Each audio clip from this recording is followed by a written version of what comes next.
Dua balok kayu kecil A dan B terapung di permukaan danau. Jarak keduanya adalah 150 cm. Ketika gelombang sinusoida menjalar pada permukaan air, teramati pada saat T sama dengan 0 detik, balok A berada di puncak, sedangkan balok B berada di lembah. Keduanya dipisahkan oleh satu puncak gelombang. Ya, jadi nanti kalau kita gambarkan, yang namanya gelombang sinusoida itu adalah sebuah gelombang berjalan. Ya, ini adalah gambaran dari sebuah gelombang berjalan. Gambarnya nggak usah bagus-bagus ya, Dek ya. Yang atas ini disebut sebagai puncak. Kalau yang bawah ini disebut sebagai lembah. Di soal diketahui, balok A mula-mula berada di puncak gelombang, berarti ada di atas. Ini ketika T sama dengan 0.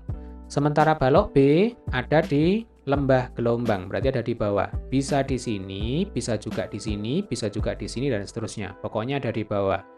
Tetapi di soal dikatakan keduanya dipisahkan oleh satu puncak gelombang. Jadi kalau ini balok A, kemudian ini satu puncak gelombang, maka balok B tentunya ada di sebelah sini. Ya, ini adalah balok B. Nah, antara balok A dan balok B terpisah pada jarak berapa? 150 cm. Kita lanjutkan. Pada saat T sama dengan 1 detik, balok A berada di titik setimbang untuk pertama kalinya dan sedang bergerak turun.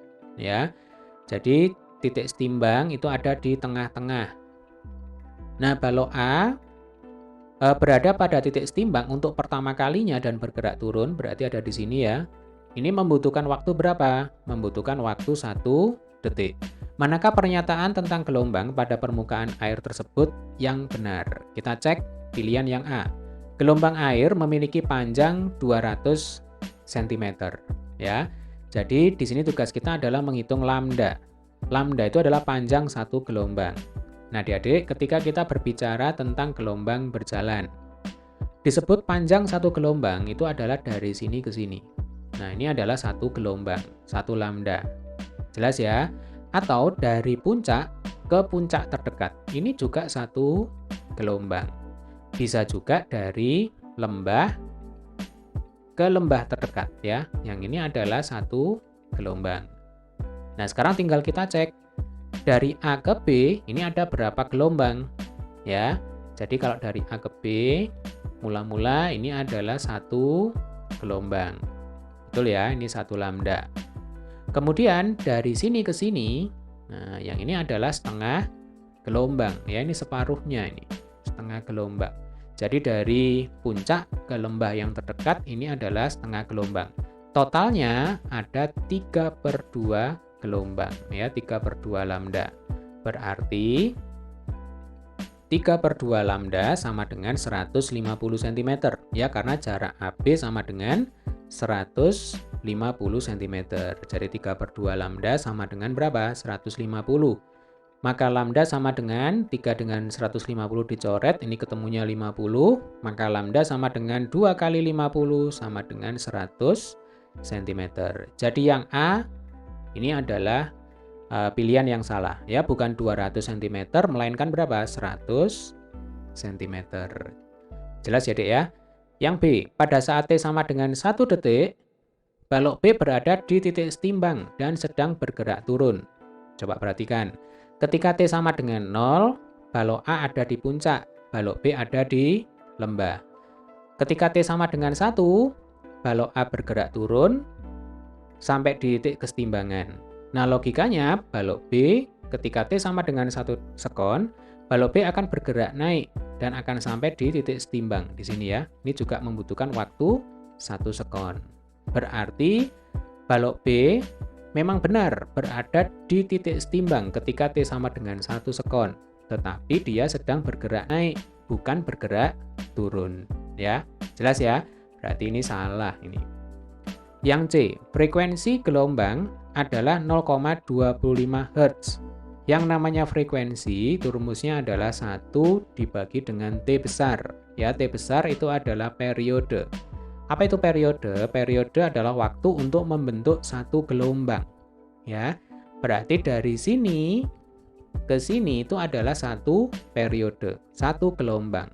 Logikanya dari puncak ke lembah ini adalah setengah gelombang, setengah periode. Dari puncak ke titik setimbang ini adalah seperempat gelombang, seperempat periode. Berarti 1 sekon ini adalah seperempat periode. Jelas ya? Berarti nanti secara matematis seperempat T sama dengan 1 sekon. Maka T sama dengan 4 sekon ya. Waktu untuk membentuk satu gelombang sama dengan 4 sekon. Karena yang ditanyakan adalah frekuensi, maka frekuensi sama dengan 1/T. Langsung aja kita masukkan ya angkanya. Berarti F sama dengan 1/4 Hz atau 0,25 Hz. Berarti yang C ini adalah jawaban yang benar. Nah, sebenarnya sudah selesai ya. Tetapi karena sekarang kita sedang belajar, maka lebih baik kita cek semuanya ya supaya kalian bisa memahami konsep gelombang berjalan ini dengan lebih baik lagi. Oke ya, yang D. Amplitudo gelombang adalah 75 cm. Ingat, yang namanya amplitudo itu adalah simpangan gelombang yang paling jauh atau simpangan maksimum. Nah, dari data yang ada di soal, kita tidak bisa menentukan berapakah besarnya amplitudo, berapakah besarnya simpangan yang paling jauh. Maka dapat kita simpulkan bahwa yang D ini adalah jawaban yang salah. Mengapa? Karena memang kita tidak bisa untuk menentukan berapa besarnya simpangan yang paling jauh. Jelas ya? Yang E. Balok A akan kembali berada di puncak pada saat T sama dengan 4,5 detik. Ini jelas jawaban yang salah. Mengapa? Karena periodenya sama dengan 4 sekon. Balok A akan kembali berada di puncak. Ini membutuhkan waktu berapa? 4 sekon. Membutuhkan waktu 1 periode. Berarti bukan 4,5 sekon, melainkan 4 sekon. Oke, demikian tadi adalah pembahasan soal kita kali ini berkaitan dengan gelombang berjalan. Sampai ketemu di video pembahasan soal selanjutnya.